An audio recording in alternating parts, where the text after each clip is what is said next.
All right. Yeah, today, Mark 7. I know I accidentally said Mark 8, but, it's Mark 7 now.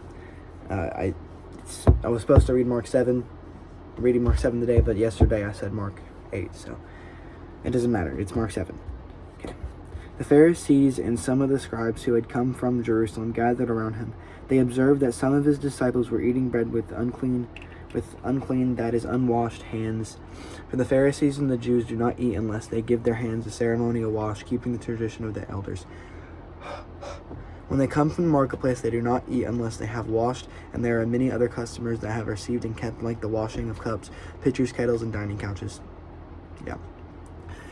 So the Pharisees and the scribes asked him, "Why don't your disciples live according to the tradition of the elders, instead of eating bread with ceremony and unclean hands?" He answered them, "Isaiah prophesies correctly about you hypocrites, as it is written, This people honors me with their lips, but their heart is far from me. They worship me in vain, teaching as doctrines human commands. Abandoning the command of God, you hold to human tradition." He also said to them, "You have a fine way of invalidating God's command in order to set up your traditions. For Moses said, 'Honor your father and mother,' and whoever speaks evil of father or mother must be put out to death. But you say, if anyone tells his father or mother, whatever benefit you might have received from me is Corban, that is an offering devoted to God." Corban is. You no longer let him do anything for his father or mother. You nullify the word of God by your tradition that you have handed down, and you do many other things similar. Summoning the crowd again, he told them, "Listen to me, all of you, and understand nothing that goes into a person from outside can defile him, but the things that come out of a person are what defile him." When he went into the house away from the crowd, his disciples asked him about the parable. He said to them, "Are you also lacking in understanding? Don't you realize that nothing going into a person from the outside can defile him? For it doesn't go into his heart, but into the stomach, and is eliminated." Thus he declared all foods clean. I'm bleeding, bro.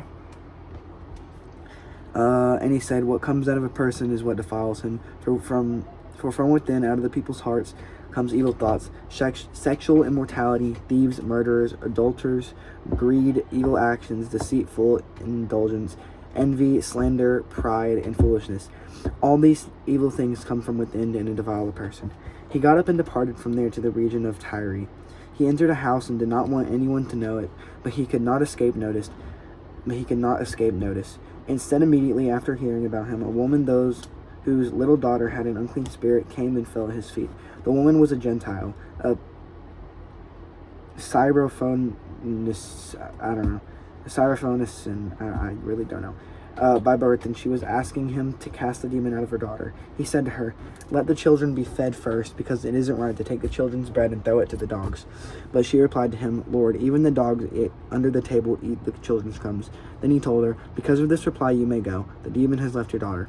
When she went back to her home, she found her child laying on the bed, and the demon was gone.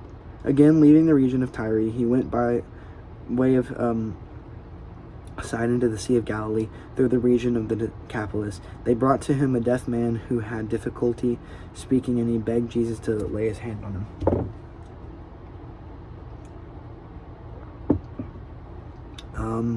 So he took him away from the crowd in private. After putting his fingers in the man's ears and spitting, he touched his tongue.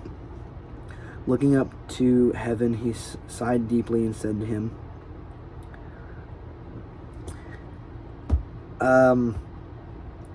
I'm gonna butcher this so bad. Ephphatha. I don't know. It's spelled here. Let me just. It's where my middle finger is. I don't know if you can read that, but yeah, I don't know how to say that. It means be opened. Immediately his ears were opened, his tongue was loosened, and he began to speak clearly. He ordered them to tell no one, but the more he ordered them, the more they proclaimed it. They were extremely astonished and said, "He has done everything well. He even makes the deaf hear and the mute speak." Yeah, that was Mark 7. So tomorrow, check in for Mark 8. So yeah, peace.